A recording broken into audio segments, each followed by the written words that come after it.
Hello, everybody. Welcome to the River Falls Public Library. My name is Tanya Misselt. I'm the library director.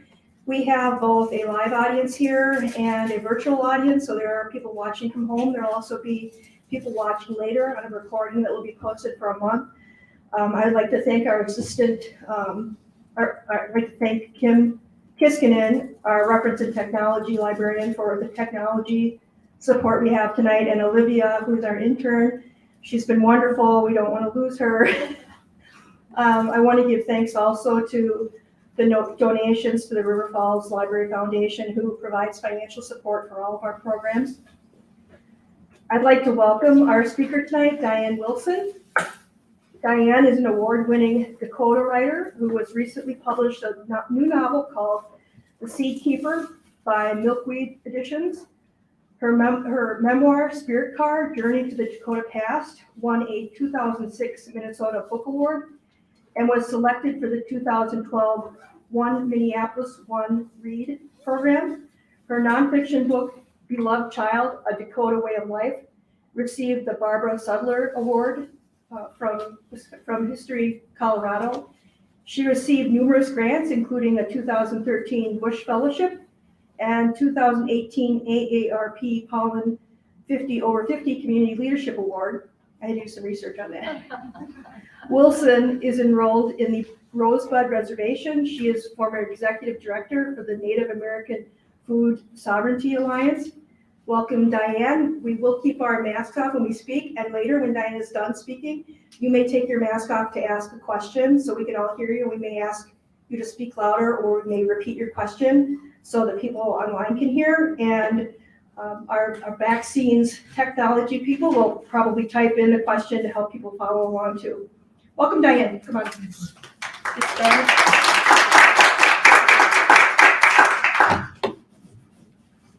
I have a bit of a cold, so we're going to just be super careful.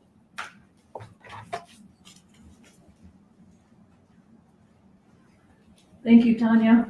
Hamataki Diane Wilson Namakiapia, Bede Wakantuan Oyate, Amantahanya. Sichangu Oyate Edo Mawapia. Hello, all my relatives. My name's Diane Wilson. I am from the Bede Wakantuan Oyate here in Minnesota, and I am enrolled on the Rosebud Reservation. So I want to thank Tanya for the invitation to come speak at the River Falls Library tonight, and also Olivia and Kim for your help. You're that great tech help. And then to all of you, you actually ventured out. So thank you, coming out in the dark, almost, well, it is winter now, December 1st. So thanks for coming out tonight.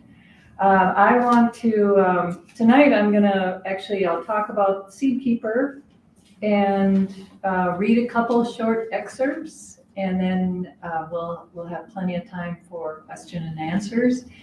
And I just want you to know that, as writers, we spend a lot of time in solitude working on these books, and we have no idea what's going to turn out. So it really means a lot to me when you bring your questions and we have a conversation afterwards. So I hope that you'll all be thinking about just things you wonder about, whether it's, why did I do this in the book, or something about craft, or if you're a writer or a gardener, ask those questions too. That's what makes it fun. So, so just to start, I'm gonna probably the two things about me besides being a writer, the other important thing to know is that I'm also a gardener. Not surprising. Who else would write about seeds for an entire book? But so that tells you that, my two real interests in life are seeds and stories. And I was talking to a couple of Native writers recently, and we were talking about stories and just how important they are to all of us as people. And, especially in Native communities, the traditional oral stories have been used. They're usually told in the winter when there's snow on the ground. So you couldn't even tell those stories now. But those are the ones that really hold the values for the communities. They hold the teachings. These stories also help preserve history, and they're also used as a way to pass on these teachings to future generations. So stories are extremely important in Native communities. An elder once told me, we need to remember to remember. So then we have stories like my book, which are, I think of it as more contemporary storytelling.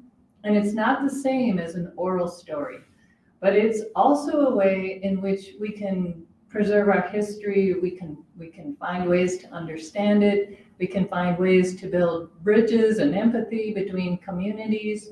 And stories like this are also a way to do healing work. So that when we have hard stories that come out of our history, our shared history, like what's come through the news this past year around boarding schools, for example, I think books are one of the ways that we can understand that history and process it and learn from it.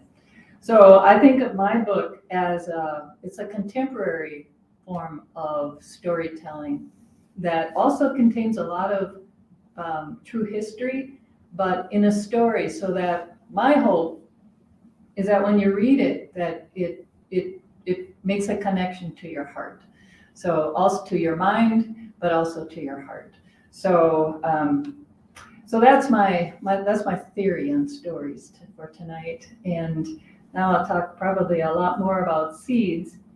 But I also want to mention too that I've been the executive director for 2 Native organizations working in food sovereignty, which is really bringing traditional foods back to Native communities. And so that's work that I've been doing for the past 15 years.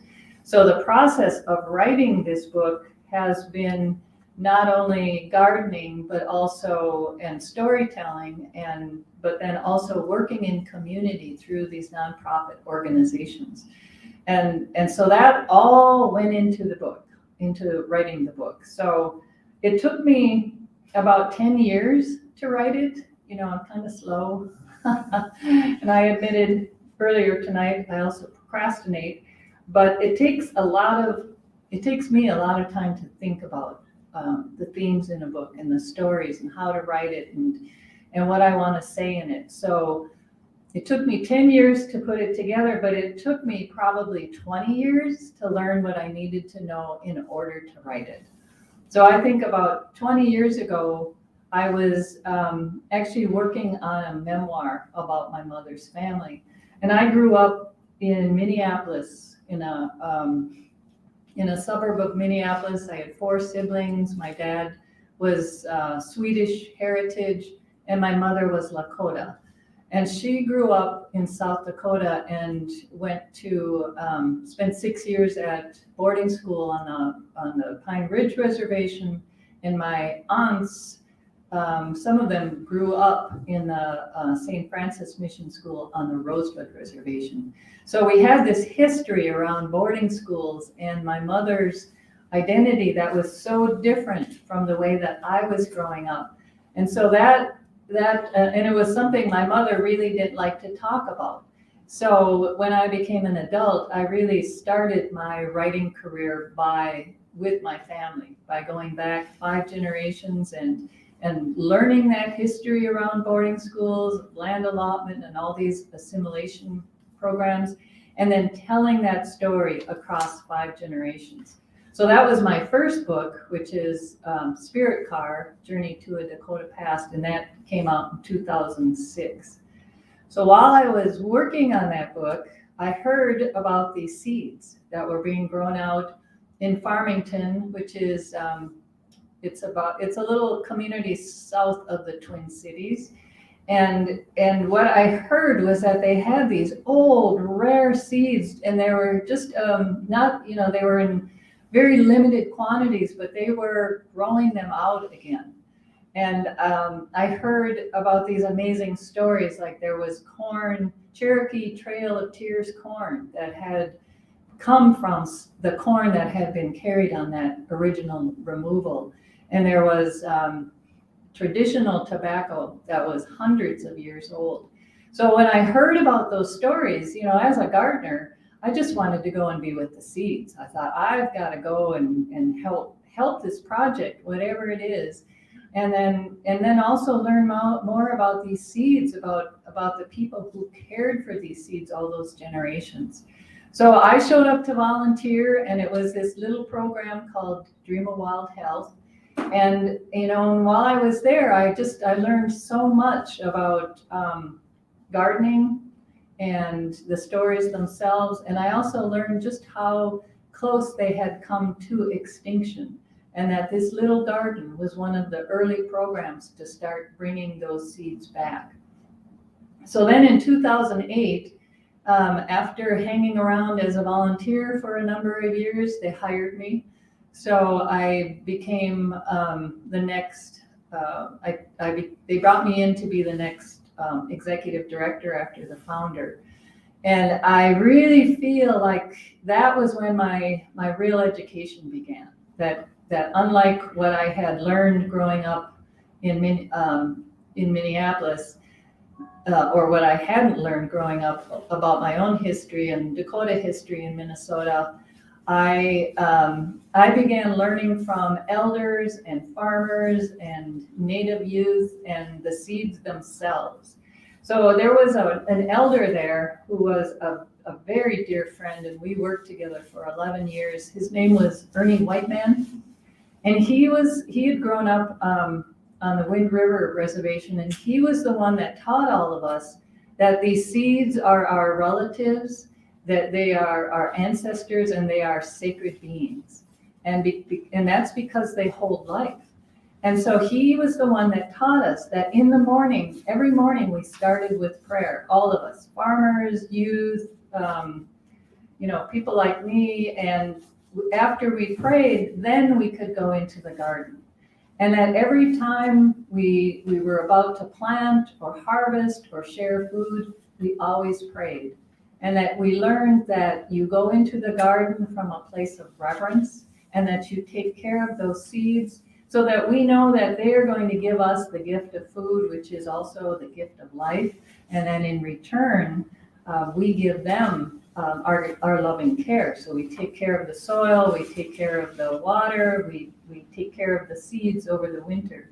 And this was how he explained reciprocity to us, which is really the relationship that we have been in with seeds and everything around us for thousands of years. So it was the beginning of my understanding of an entirely different way of being in relationship with the earth. And I also learned a lot of the hard history around what's happened to tribes over the past couple hundred years, especially with the move onto reservations in the late 1800s and 1900s. And that move essentially removed tribes from what were the traditional foods. And for us in Minnesota, that was a traditional diet would have been hunting, gathering, and cultivated foods. And instead, when tribes were moved onto reservations, then the government provided commodity foods instead. And those were high in fat, high in starch. And within a generation, you start to see changes in the way in health, so that these lifestyle diseases like type 2 diabetes that are so common today in Native communities did not exist 200 years ago. So this and so while I'm at Dream of Wild Health and I'm learning all this, and it finally occurred to me that I could tell the history of Dakota people through what happened to our food. That's how important it is actually to the culture itself, that so many of our prayers and songs and ceremonies were all about the seasonal cycles, about planting, about harvesting, about sharing food together. So this was my big education, and this was a lot of that learning that also went into the book. And so one of the I try not to because I'm talking in this book really about relationship. I try not to make this too much about statistics and the harsh realities of seeds. But the one thing I would like to mention, and this comes out of the movie Seeds, the Untold Story, which if any of you seen that movie? okay, if you fall in love with seeds, and I hope you all do, you could start with that movie, Seeds, the Untold Story. And one of the statistics that shocked me out of that movie is that by 2015, 94% of the world's seed varieties had disappeared. And that's just a shocking loss of diversity and life. And it says so much about what's happened to our relationship with seeds, that we don't protect them the way that we once did. And so this book, writing this book for me, was very much about reminding ourselves about that relationship.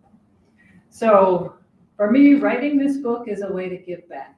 It's a way to give back to all the people who have helped me along the way, have taught me, have shared their wisdom.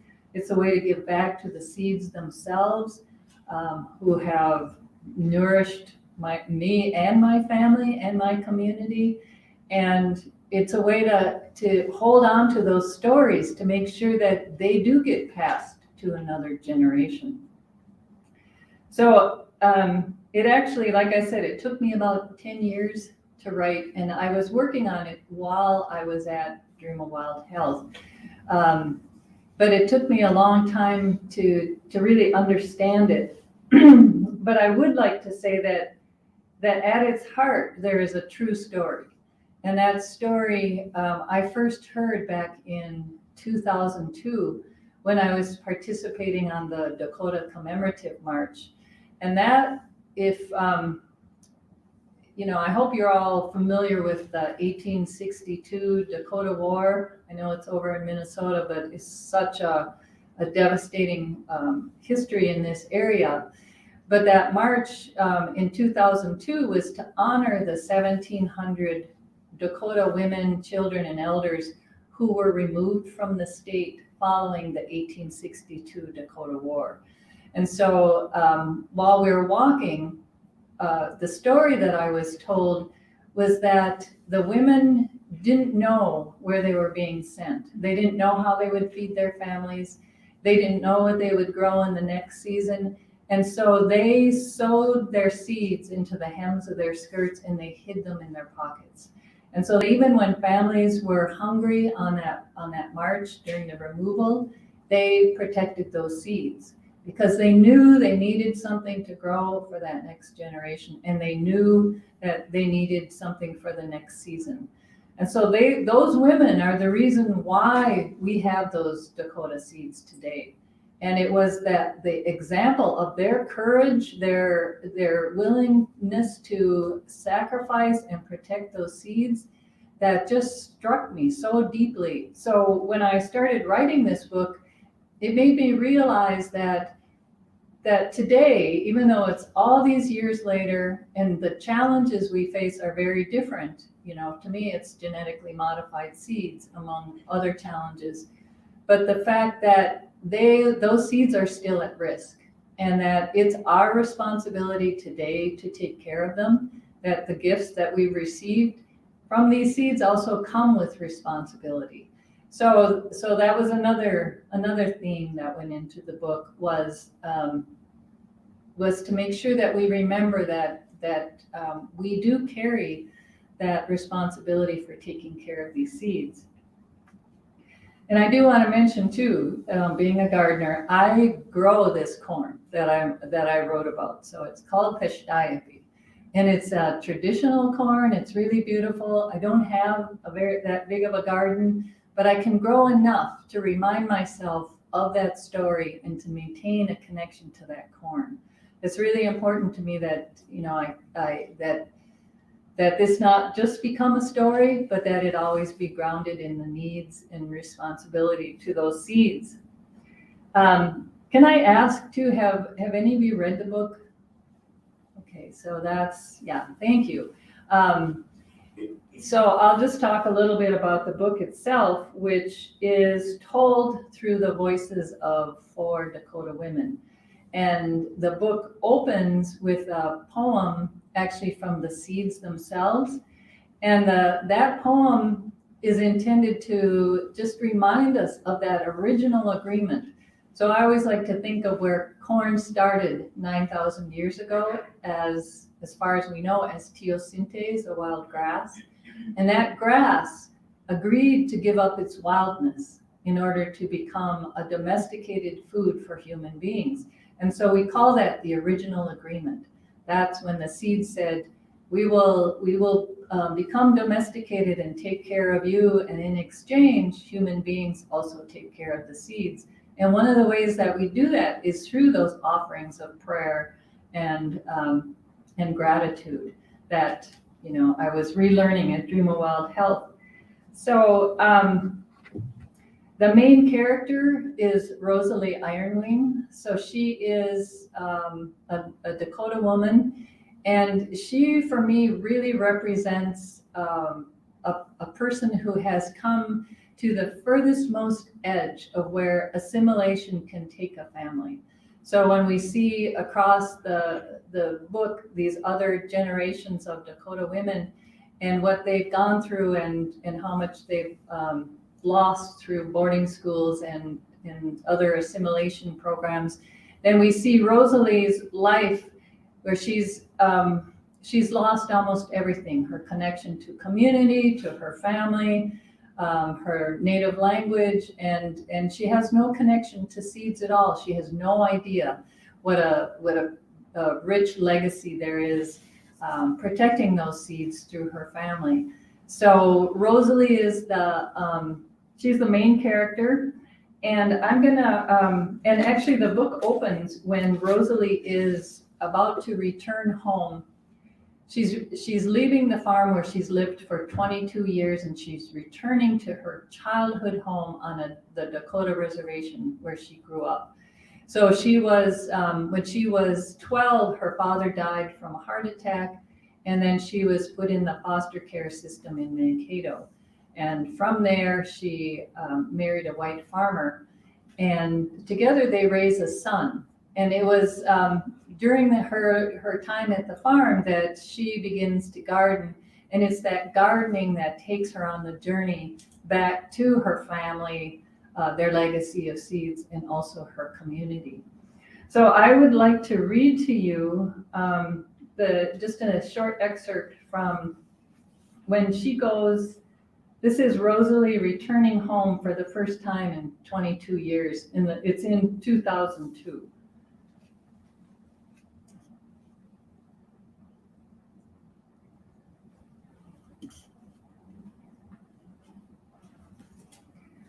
In that first moment, it seemed as if nothing had changed. A coyote track crossed the small clearing and trailed off into the woods. From the high branches of an oak tree, a lone chickadee repeated its name. The snow had drifted almost to the windows on the north side of the cabin, covered the stairs to the front porch, pushed up against the screen door. The shuttered windows, the cold chimney spoke of long absence. I couldn't move.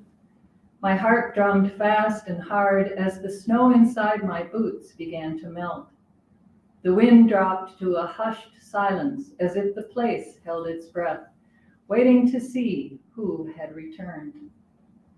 I knew it was a foolish time of year to come, and yet here I was, finally. A mere 2 hours of driving, less than 100 miles north of the farm where I had married and raised a child, until John's death the month prior woke something in me. I had begun to dream again. At night, I returned to this land where my family had lived for generations, land protected from farmers and developers by its bony soil and steep slope toward the river. My life had begun under a full moon in this cabin. I was the only child of Ray Ironwing and Agnes Kilsdeer, a mother I never knew. My father said, I entered the world in a wide-eyed silence. My first breath was a deep sigh. And when I left, when I was taken away, I had believed I would never return. I felt a sudden urge to move, to release the trembling in my legs. In the back of the truck, I found John's shovel and slowly carved a rough path to the front door, breathing hard as I swung each scoop of heavy snow to the side. I was relieved to find the door unlocked. My father always said, it was better to let hunters use the place than to have them break a window to get in. The door swung open with a loud creak from unused hinges.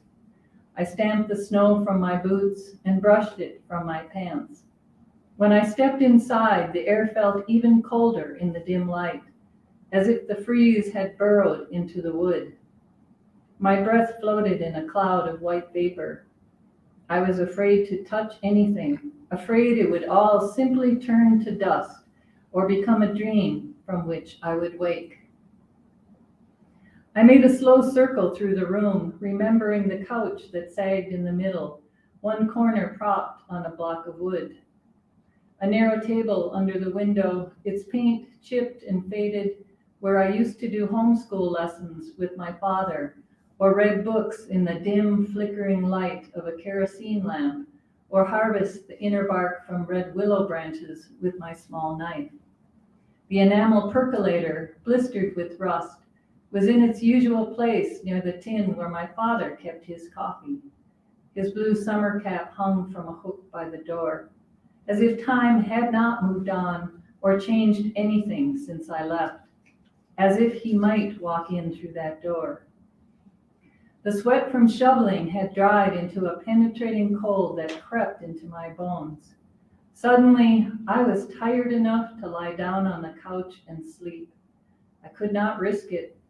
All of my attention was needed for survival, to avoid freezing to death. Heavy, bruised clouds had begun to gather in the northwest, carrying the promise of more snow, reminding me how risky it was to stay in an empty cabin in the middle of winter, miles from the nearest neighbor. I knew that. I had also known that I had to come. How strange and oddly familiar to think that nobody knew where I was, just like when I lived in foster homes after my father's heart attack. Except I would not spend my days waiting and watching the door for someone to find me. Coming home was like swimming upstream, searching for the beginning, for the clean, unmuddied waters of my childhood. So that's Rosalie coming home, and then really the story starts to unfold from there. Rosalie goes back in time. We see her through the years in Mankato, growing up, meeting John, having a son, and we also meet three other characters who also alternate in telling the story across several generations. So there is Gabby Makepeace, who is Rosalie's best friend. And Gabby was a lot of fun to write. She actually was, I knew two Gabbies who were really strong, fierce activists. And so it was just, she was just a pleasure to write, to give her that same kind of fierceness and strength that I've seen in other Gabbies that I've known. And she really, I wanted her to represent, she came from also a hard background, but she went on to become a lawyer and an activist. But there's cost to that way of also doing the work. So I wanted to show her as someone who sacrificed a lot to protect the rivers that she loved.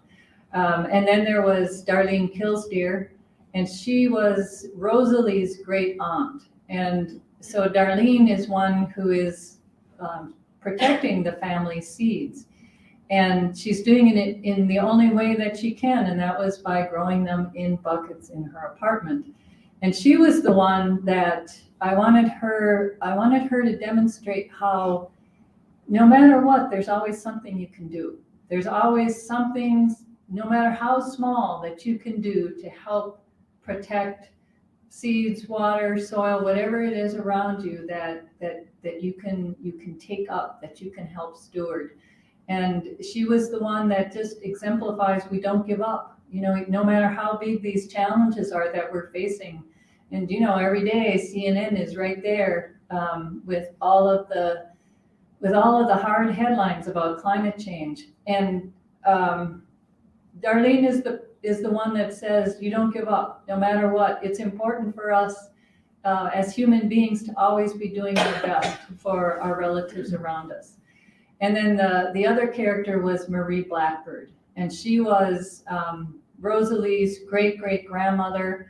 She was 14 during the 1862 Dakota War. So she actually carries that story that I mentioned earlier. So it's she and her mother that sow those seeds into the hem of their skirts.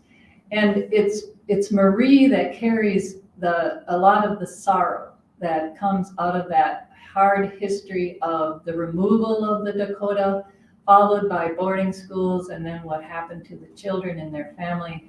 So I think of Marie as really carrying a lot of that grief that is so present in many Native communities. And so through the book, we move between these voices, we move across time, and the seeds themselves are also part of that story. So they are moving along with these women, and until one day the seeds disappear. And that was something that an elder told me once, is that if we don't take care of the seeds, they'll just go away. It's like anything. We don't take care of it, it will disappear.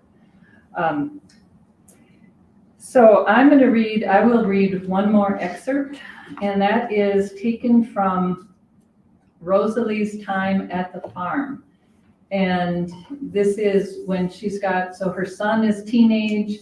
So this is, I think, 1998, and it's just before the release of GMO seeds for the first time, and farmers are struggling to make that decision whether they go with this new technology, and then what that will mean for all of us. A few months before the first shipment of seeds was due to be delivered, I knocked on the door of Tommy's room. He was a young man now and kept it closed all the time. His deep voice cracked as he called out for me to enter. Inside, clothes were strewn in untidy heaps. A math book was open on his desk, and he sat playing his favorite video game. He looked at me with curiosity. So seldom did I come to his room except to put away laundry. What's up? Tommy, your father listens to you. If you tell him not to use these seeds, he'll pay attention. Why would I do that? I told him my fears. Then I added an argument that I hoped would spark a memory of what he had learned as a boy.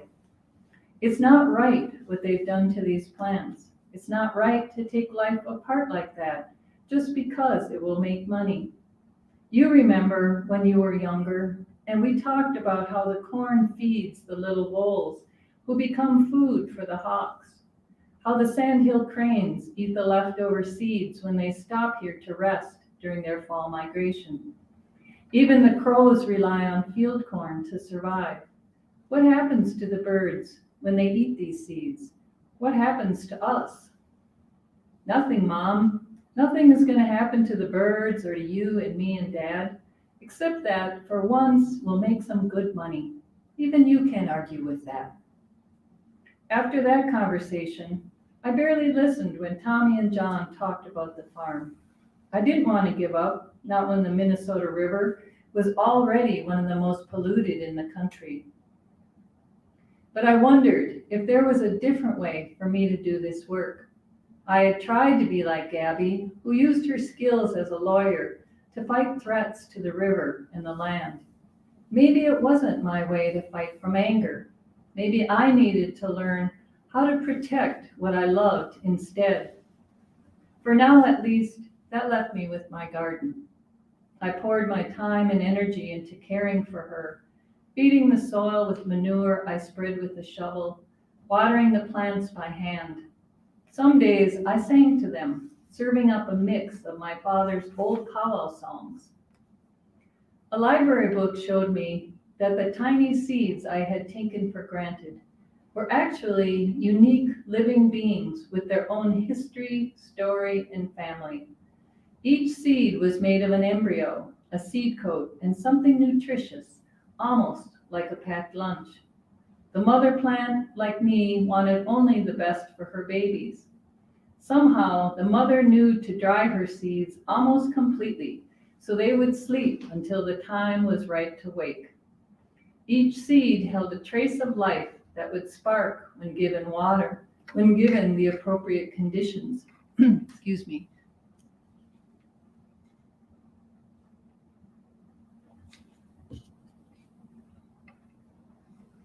Everywhere I looked, I saw how seeds were holding the world together. They planted forests, covered meadows with wildflowers, sprouted in the cracks of sidewalks, or lay dormant until the long-awaited moment came, signaled by fire or rain or warmth. They filled the produce aisle in grocery stores. Seeds breathed and spoke in a language all their own. Each one was a miniature time capsule, capturing years of stories in its tender flesh. How ignorant I felt compared to the brilliance contained in a single seed. I had begun to see, I'm getting a little lightheaded. Do you want a chair? I do, thank you. Your water is right here. Thank you. Probably just dry. Do you need a cookie? Dry or old, one of the two. Thank you. I'll just sit, I'll be fine. Sorry, I was getting to the best part. Take a minute if you need to take a minute. Yeah, just, all right. I'm good, thank you. How ignorant I felt compared to the brilliance contained in a single seed. I had begun to see that when we save these seeds, when we select which ones will be planted again, our lives become braided into the life stories of these plants. Sorry for the drama. And so the question that I try to ask throughout the book is how our relationship with seeds has changed and evolved over many generations, and what that change means for us as human beings, and what that change means for the seeds themselves. And so I always like to think about the words of a Dakota scholar and activist, Harley Eagle, who once asked me, how do we fall back in love with the earth? How do we fall in love with our seeds? And that's the question that I just hope that I raised in the book. And so with that, I would like to just turn it over now to the question and answer period. And I'm really eager to hear all of your thoughts. So. If you ask a question, make sure you take your mask off and project so people at home can hear you.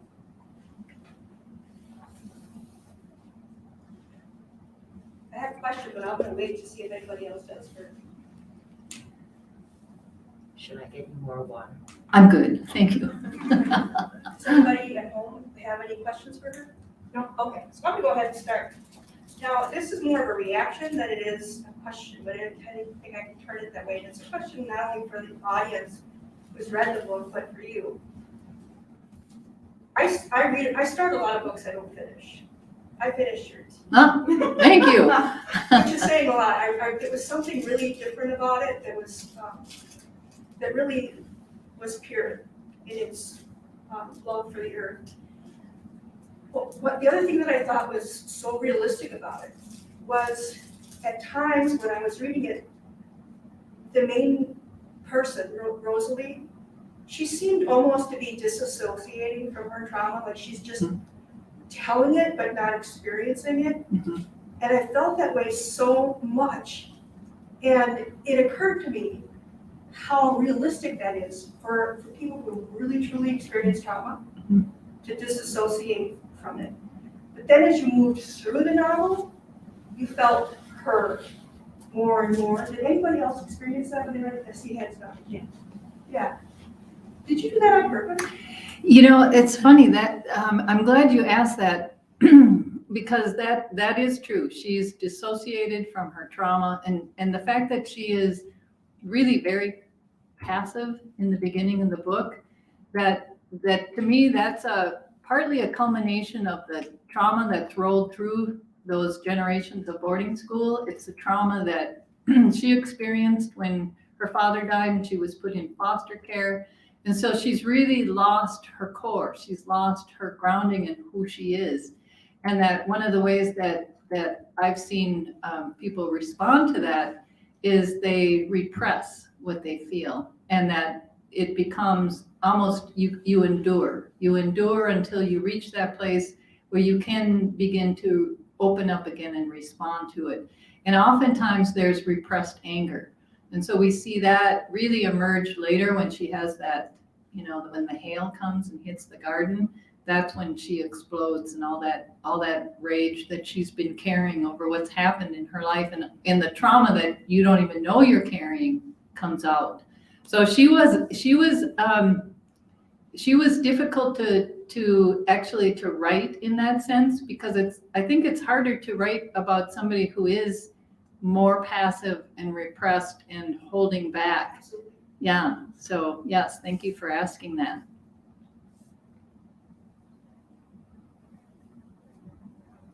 Well, I'm just gonna keep going. Yeah, because they're thinking. I can So, see yeah, the so- wheels turning and those questions are coming. So another feeling that I experienced, I have a grandmother from South America. She was half German, half Arawak, who experienced that getting put into mission schools, Christian schools, and losing her language. So it's not that far for me either. But as a mother of boys, for her son to not understand her and to kind of side with his father, man, that hurt. Mm-hmm. Does anybody feel that too? Mm-hmm. It wasn't until the end where you could kind of feel him understanding what she had tried to impart on him. Right.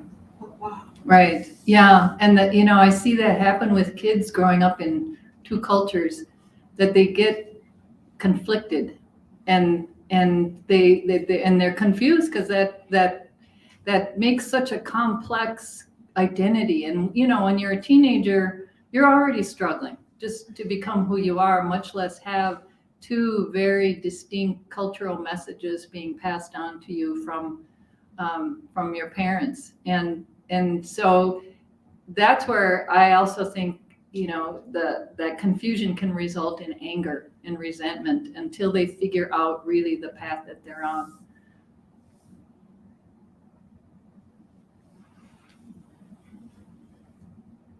Yeah. I was a volunteer in a reservation school in Arizona, and I felt by the Native children, of course, very, very well accepted, but it was hard to understand where the parents were coming from in terms of accepting me as a white person. And I'm wondering how big of a factor you think this is in contemporary society and with your people, in terms of what I would feel just that anger is a thing, and then mistrust that I felt. Yeah. Could you expand on that at all? That's where I think it really helps to study the history. So to know all that has happened in the past several hundred years, and the devastation and trauma that has resulted from, I keep coming back to boarding schools because to me they were one of the most horrific. I know that extermination was evidently the other choice. So the use of boarding schools in ways that what was especially devastating to me is it was targeting children, and that our mission as human beings is to protect children no matter what, no matter whose, and that to target children in ways that they then grew up without parenting. And then children who were removed from your home and you had no say about it, who may or may not have been returned later, and then to lose the land base and all, it's like hundreds of years of really horrific history has resulted in that distrust, in that in those feelings that are very difficult to overcome. And, so at least by understanding the history, you can bring that compassion and understanding to why things are that way, and make your decisions accordingly about how or what you can do in response to that history.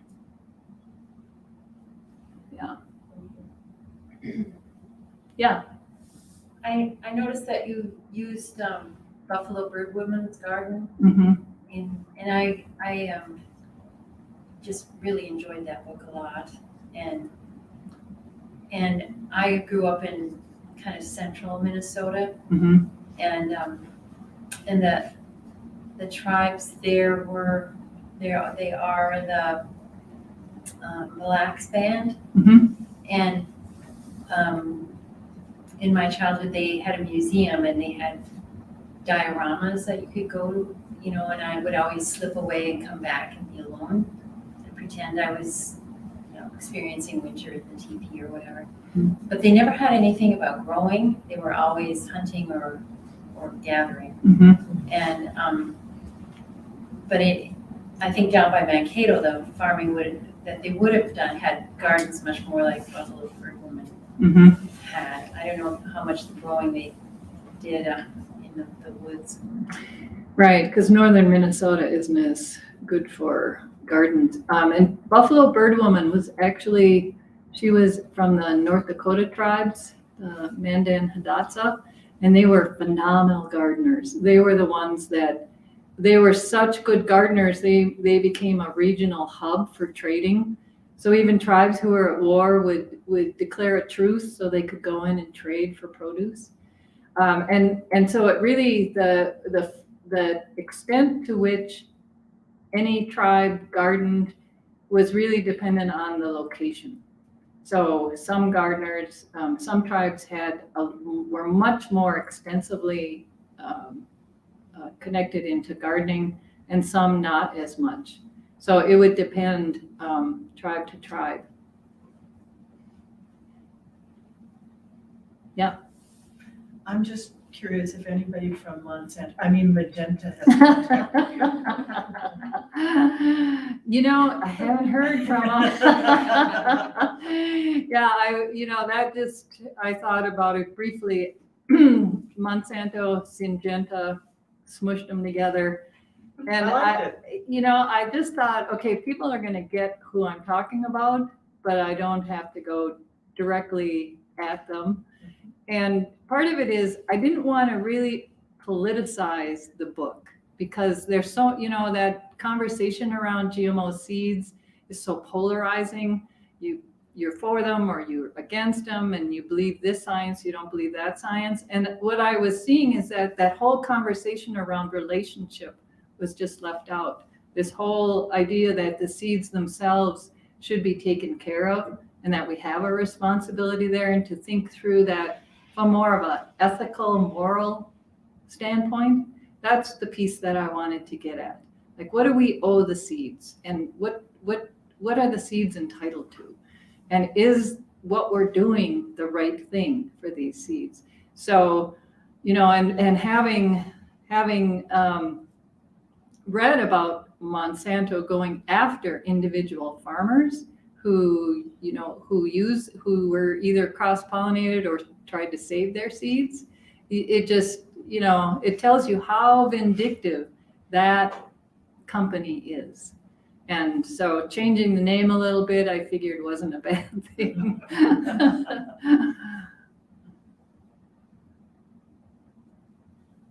Yeah.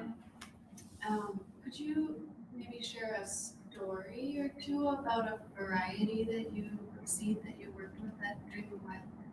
Oh, yeah. My favorite thing to talk about.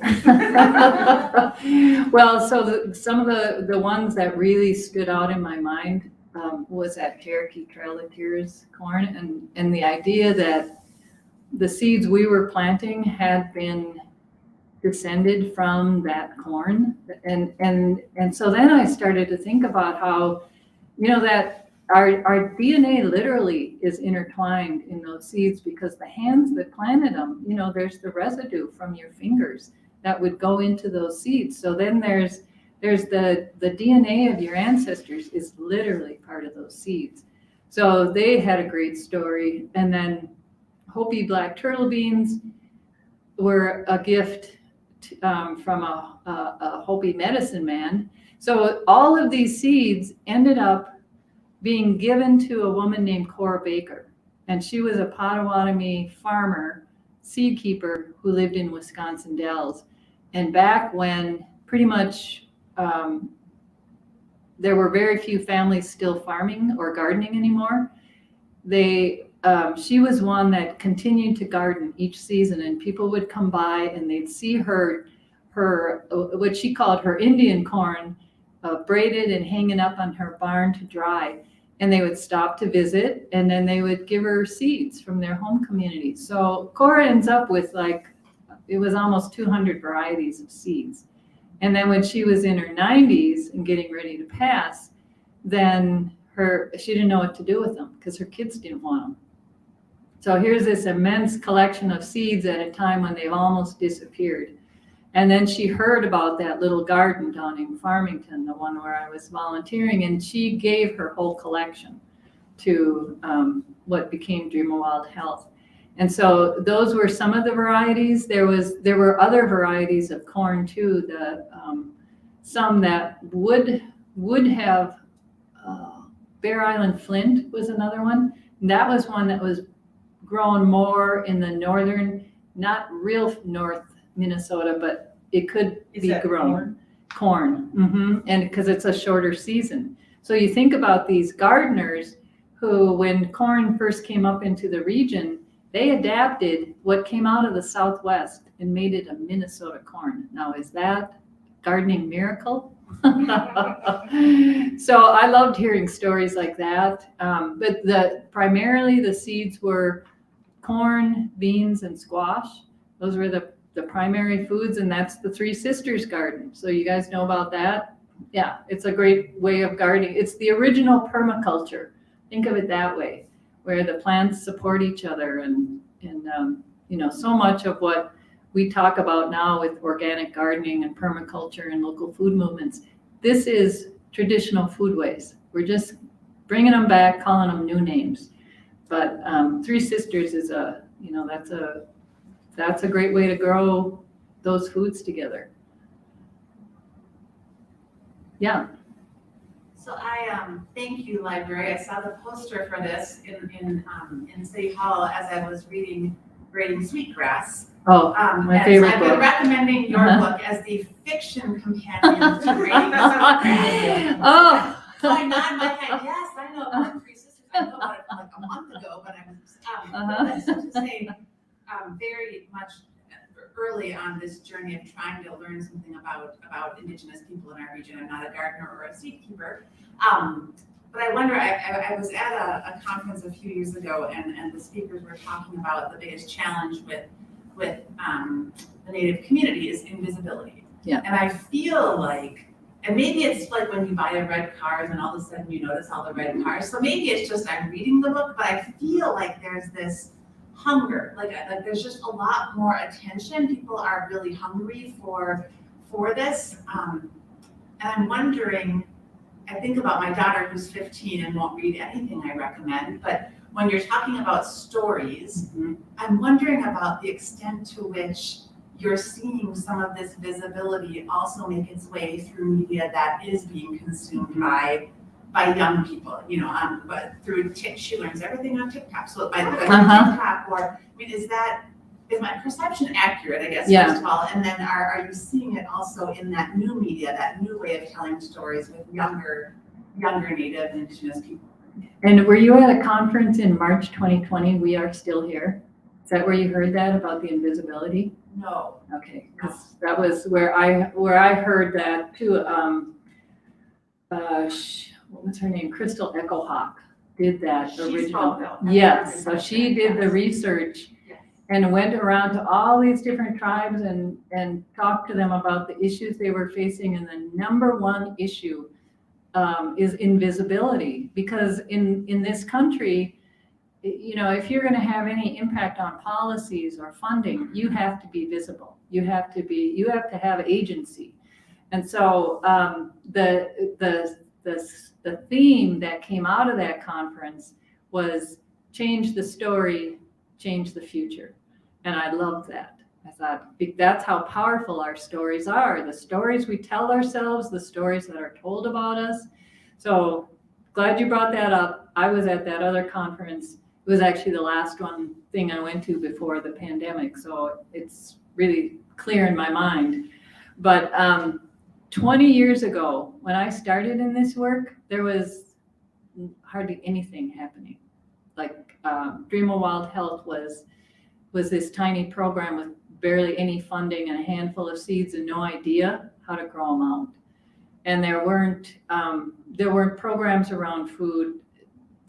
We mostly worked with the urban community in Twin Cities, and mostly people were disconnected from these foods. They had that knowledge around how important foods were. This knowledge about that relationship had been displaced by that move to reservations. And so just 20 years ago, hardly anything. And then within 10 years of that, it just started to just almost explode with people understanding food's really at the heart of your culture. And that's true not only of Native communities, it's true of all of us. And so when we look at our food systems, what does that say about our culture? That, we have allowed over time these gradual changes so that so much of our food is now produced by these very large corporate farms, and the ways in which animals and plants are allowed to be treated. But at the same time, there's that growing awareness of we don't want to live that way. Many of us are really trying to make changes to that, so one of the things they at Dream of Wild Health, they have youth programs. So you start teaching the next generation about these foods, about gardening, about cooking, and then we start to see Native chefs emerging. And I remember talking to Sean Sherman. Any of you know him? Sous chef, yes, famous, the first Native American cuisine restaurant in Minneapolis, in Minnesota, probably in the region, opened. And so Sean Sherman, I met him when he was a chef at Common Roots Restaurant, and he had all these dreams. He was gonna do this, that, and we were all dreaming about these foods. And then I look now, 20 years later, and there's a Native restaurant, there are chefs, there are so many more organizations doing this work. There's interest in it. There is programs to reconnect people to indigenous foods. And what I'm seeing, like even from my own book, there is a hunger to change our relationship with the earth and plants and foods. And that's where I think this story is at the right time.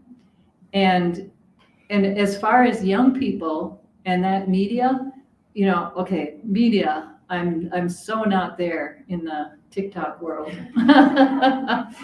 But just seeing the kids who would come up through the program and how open they were and how delighted they were to learn how to garden and cook from their foods and make that connection and bring that home to their families. So I see this big momentum happening, and I see all these like little entrepreneurial businesses coming out with people learning how to preserve foods and then how to market them, how to bring them back to communities. So I agree, there's so much good energy around food right now, and food as our metaphor for how we're in relationship with land, and that when we change our food, we're changing that relationship. So, I think we're getting there. That was a perfect place to interrupt.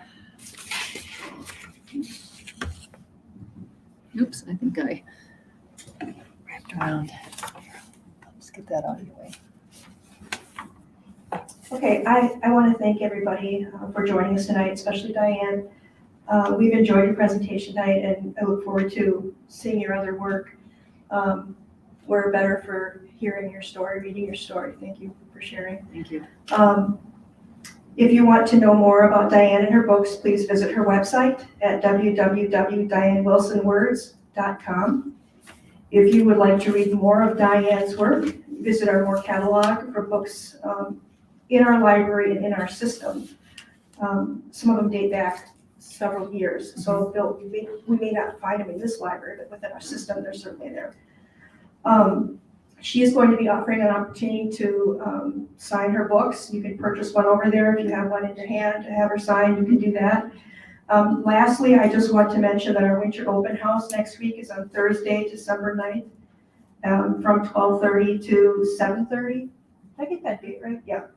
Okay, and that evening from 12:30 to 7:30, we're going to have an actual real reindeer outside for petting. So if you have any children who would really like to see and touch real reindeer, that would be nice. They're going to even be checked by a vet before they come out here.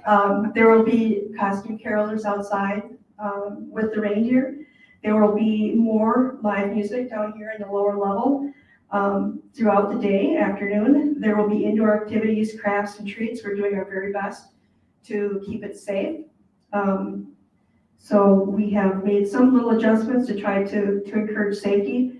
We also have live screening of an interview with author Abby Jimenez here in the lower level. So she will be live streaming with us, and that's at 6:30.